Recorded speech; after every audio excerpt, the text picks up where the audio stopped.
At the Voice of Women Conference 2024, Inyom Josephine Anini told participants that her entry into politics was driven by the exclusion of women in leadership roles. The former Minister of Women Affairs, who said her primary goal was to champion women's rights, emphasized the importance of women supporting each other for leadership positions. From 1999, I made note to say, if there's any woman that got elected without my input and support, let her stand up. From 1999, until I left my position as National Women Leader in 2006. But even then, I still put mouth, I still, forward names, support them. Those that are, those that come to me, I still support them. I still advise them. I still speak out for them. I still speak for them wherever I can. And even those that I don't know. And for me, I was in PDP, National Women Leader of PDP. But for me, my constituency was Nigeria women.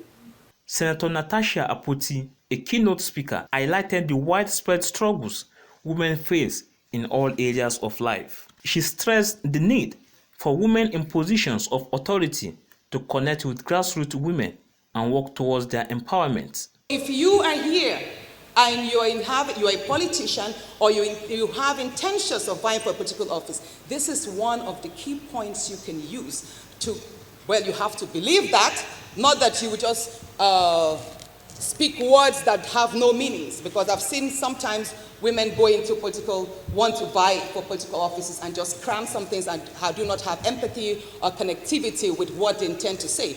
And they read out empty manifestos, but you have to sell yourself. You have to sell a relatable idea to the Nigerian woman, especially the married folks, and ensure them that when you get voted, you will prioritize their well-being, you will prioritize their care, you will prioritize their worth. I also want to call on number one citizen of Nigeria, His Excellency President Bola Ahmed Tinubu. Sir, please lend your voice and political will to get the 74 extra seats bill passed by the 10th National Assembly. We need the president to be deliberate. We need the president to be intentional. We need him to use his voice and political will to do more and elevate Nigerian women's inclusion to global standards.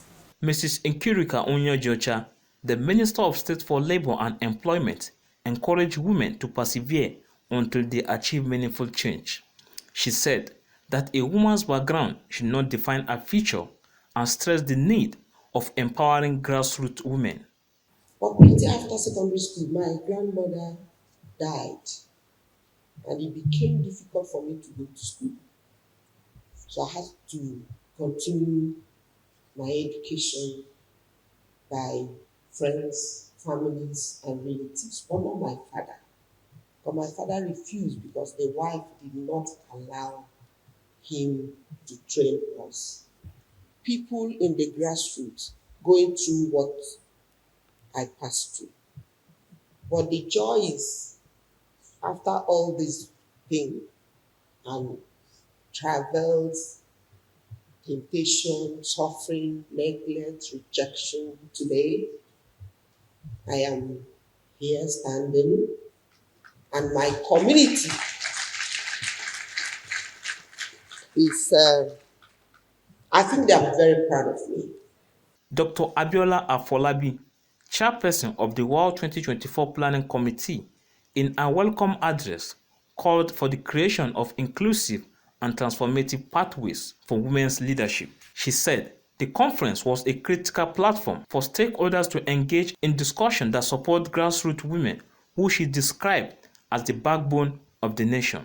What we're doing here is bridging the gaps and bringing grassroots women and women in leadership together.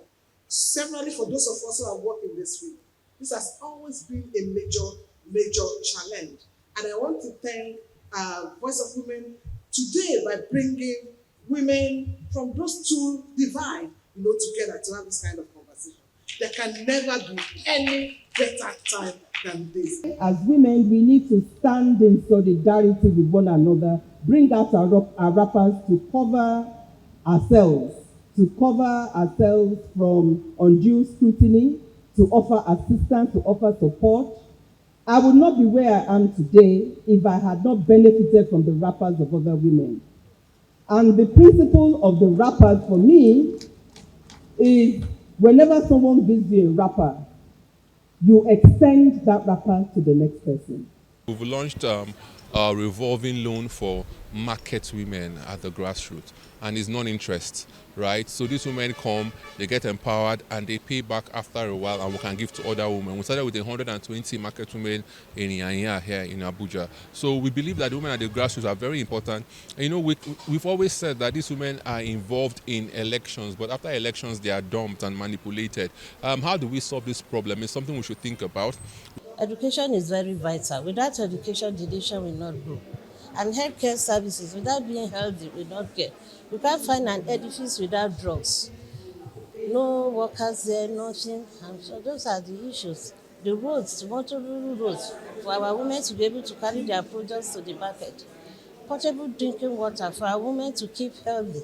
These are them. So we are pleading, we are appealing with them to please be able to give us these facilities. The Voice of Women Conference and Award is an annual event that brings together diverse women groups, organized by the Voice of Women Empowerment Foundation and supported by Makato Foundation.